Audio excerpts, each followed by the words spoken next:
చంద్రబాబు మీద నిశిత విమర్శలతో విరుచుకుపడుతూ, వెంటాడి వేటాడుతూ, పవన్ కళ్యాణ్‌కి చురకలంటిస్తూ, వైఎస్ఆర్ కాంగ్రెస్ పార్టీ అధినేతని కీర్తిస్తూ సాగినటువంటి సుదీర్ఘ రాజకీయ ప్రయాణం నుండి దారి మళ్ళినటువంటి విజయసాయిరెడ్డి రాజకీయ సన్యాసం చేశారు. అంతకుముందు రాజ్యసభ సభ్యుడు, రాజ్యసభాపక్ష నేత, పార్లమెంటరీ పార్టీ నేత వైఎస్ఆర్ కాంగ్రెస్ పార్టీలో.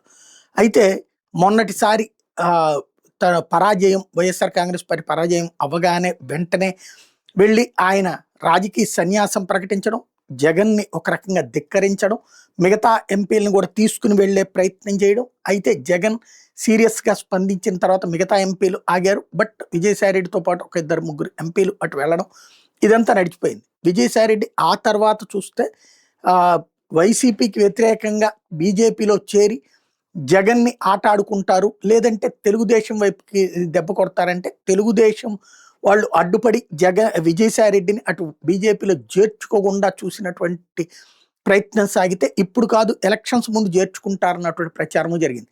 విజయసాయిరెడ్డి ఇప్పుడు ఓ రకంగా చెప్పాలంటే హిందుత్వవాదిగా భారతీయ జనతా పార్టీకి ఆహ్, అవసరమైనటువంటి లక్షణాలను వరుసగా ప్రొజెక్ట్ చేసుకొస్తున్నారు. తాజాగా వలసదారుల విషయంలో సుప్రీంకోర్టు విషయాన్ని ప్రస్తావిస్తూ వలసదారులు ఈ దేశ పౌరులు కానే కాదు, వాళ్ళని తరిమివేయడంలో తప్పు లేదంటూ సుప్రీంకోర్టు చేసిన వ్యాఖ్యలను ఉటంకిస్తూ అమిత్ షా, నరేంద్ర మోడీలకు మద్దతుగా ట్వీట్ చేయడం ద్వారా నేను మీ బాటలోనే ఉన్నాను, నన్ను గుర్తుపెట్టుకోండి అన్న సంకేతం ఇస్తున్నట్టుంది.